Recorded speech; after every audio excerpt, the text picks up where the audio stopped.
Breaking news. Chystia Freeland will not be joining Mark Carney's cabinet. Oh, baby. Can you believe that?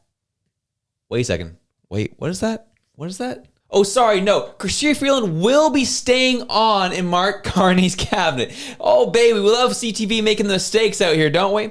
CTV posted yesterday that Chystia Freeland would not be joining Mark Carney's cabinet as per sources say. Then they checked on their other sources and they found out, no, she will be joining and staying on. It says this article initially reported, based on two sources, that longtime cabinet minister Chystia Freeland was being shuffled out of cabinet. But CTV News has since confirmed she is to remain a member of Prime Minister Mark Carney's front bench. This article has been updated to reflect that. Thank you, CTV.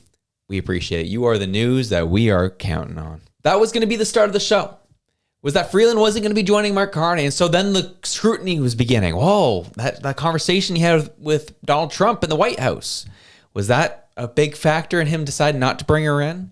Could it be the fact that her face is the second most recognizable face of the last disastrous parliament? Maybe it was just a strategic move to move her out. No, Mark Carney says, no, I'm the godfather to her child, so gotta keep her around. She's worked hard. I did give her terrible economic advice and told her to fall on the sword a handful of months ago. But hey, it's all right. We'll bring her back. So Mark Carney bringing back Chystia Freeland, which is an interesting move. Because as I said, she is the second most recognizable face of the last disastrous parliament. Who was the first? Well, Justin Trudeau, of course. But when we start getting Freeland out there, how long will this last? I know they're trying to scrape and claw their way to a majority. We'll see what happens there. But to continue to bring in the faces that were the most popular, and by most popular, meaning the most well-recognized for how they screwed Canadians, and people associate them with that. Well, people now, you convince them at this point, Mark Carney, that, they switched the coach. So that means it's all good to go, right? Yeah, I don't think people are going to see it that way. And we'll see what happens. Because a CTV reported here that today we'll find out officially what his cabinet is going to look like. The Prime Minister's office says, tell CTV News that Carney's new cabinet will be a more focused roster. And while the core slate of cabinet ministers is expected to stay under 30 people, he'll also be appointing up to 10 secretaries of state. This return to a practice used by past prime ministers, while not employed by former Prime Minister Justin Trudeau, of using junior ministers, will see Carney's central team take the lead on the biggest portfolios, while the secretaries of state could be tapped to stick handle specific files. More than 50% of those being sworn in at Rideau Hall tomorrow will be rookies, according to PMO.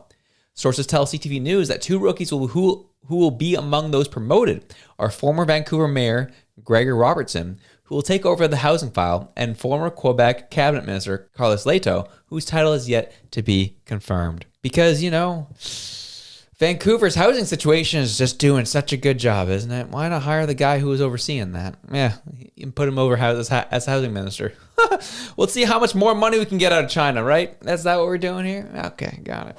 But this is the focus of his cabinet. It's going to have a very specific, progressive, green energy focus, as we see here with Gregor Robertson, who had a significant focus on green energy and all of that while he was mayor of Vancouver. As his goal at the time of being mayor was to make Vancouver the greenest city by 2020. So that answers that question for you.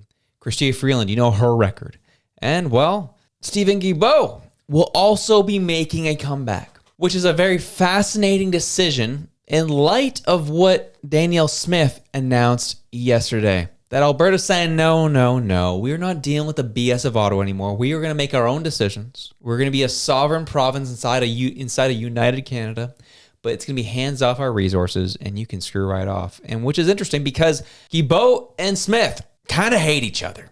Not huge fans of each other. And we know Guilbeault is a huge proponent of giving the screws to Alberta, especially as this report came out last week, was that Parks Canada knew that they had to clean up the dead pine in Jasper and in Alberta, and they refused to. And they ended up finding out that that was actually the leading cause to the massive fires in Jasper. It says here, Parks Canada yesterday disclosed it left more than 500,000 acres of dead pine standing as a known fire hazard in a national park prior to a wildfire that burned Jasper, Alberta last July. The agency did not undertake any controlled burns in the park a prior year to the disaster, according to Access to Information records, then blamed losses on climate change. In 2023, there were 0 prescribed burns conducted in mountain pine beetle affected areas. The agency said in a statement, figures show despite warnings, Parks Canada took few steps to remove dead trees in the 4 years prior to the Jasper fire. The agency counted 577,000 acres of dead pine following a beetle infestation from 2020. Only 1,529 acres were removed by cutting or controlled burns. Do you remember Stephen Guilbeault getting up in the House of Commons, blaming the Jasper fires on climate change? And Danielle Smith in Alberta says, no, we've been warning you guys, we've been begging you guys to come out and do your dang jobs and clean up the dead pine. And now Jasper went up in flames. And that one was personal for Danielle Smith. If you remember her standing in the pulpit, having to announce what happened to Jasper, and she was in literal tears. And then you have someone like Stephen Guilbeault getting up saying, oh, it's all climate change. Alberta needs to get on with it. We need to put emissions caps on Alberta. You can tell and you can see why they hate each other. So the fact that Mark Carney's bringing Stephen Guilbeault in, the fact that Mark Carney's bringing Chystia Freeland back in, the fact he's making someone like Gregory Robertson having a significant role inside his cabinet, all these green fanatics, what do you think is going to happen? How do you think the relationship with Ottawa between Alberta and Ottawa is going to go? What do you think is going to be the policies of this government? Well, apparently CBC is falling for the bait. Of course, David Cochrane got up and said, well, look at the policies of this cabinet, showing that it's going to be a very more focused cabinet in their policies. But to go back to his priorities, Vaughn, that Friday press conference that Mark Carney gave, and in the first couple of sentences said, to deal with the U.S., to grow the economy, and people also want safer communities, and they want help with the cost of living, right? And housing being a big part of that. That right there tells me what the core priorities of his cabinet would be. It's a conservative platform. Well, yes. Well, we'll see. Yeah, we'll see. Lisa Raitt called it what it was.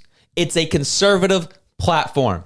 The thing is, Liberals have never been interested in any conservative platforms. They called the dead pine fake news, said it was climate change, said get on board. The Liberals said fentanyl is fake news, get on board. It's not a real issue, and they laughed at them in the House of Commons. Nothing that the Conservatives have ever brought up in the past 3 years has ever been taken seriously by this Liberal government, and they're bringing all the same faces back. And now, all of a sudden, they're saying, oh, no, we're actually going to be serious about this stuff. Get real. We saw Dominic LeBlanc lie to your faces on Vashti Capel's show 2 days ago about this. Well, it's new government. We have a new focus. We're going to really take these things seriously now. Now, are you? Are you? Well, apparently you fooled just enough of Canadians to get your mandate, quote unquote. We'll see where this goes. But CTV trying to carry water for the party. It's going to be over half the cabinet's going to be brand new. It's going to be all good. It's a new government now. Yet all the same old faces have all the crucial portfolios. So we'll see what the answer is. We'll see what the announcement is today of who's going where, who's joining when, and we'll see what happens. However, I won't be holding my breath on this one. We'll see how this goes. The fact that we had no deal with the United States, the fact that everyone else is getting a deal and engaging with talks with the United States aside from us, yeah, sure, we're engaging in talks, but they're going nowhere. And we're bringing all the same people on that Donald Trump hates. So we'll see what the plans are. But anyways, we'll see what that announcement is. We'll keep an eye out for it. Anyways, have yourselves a good one. I'm out.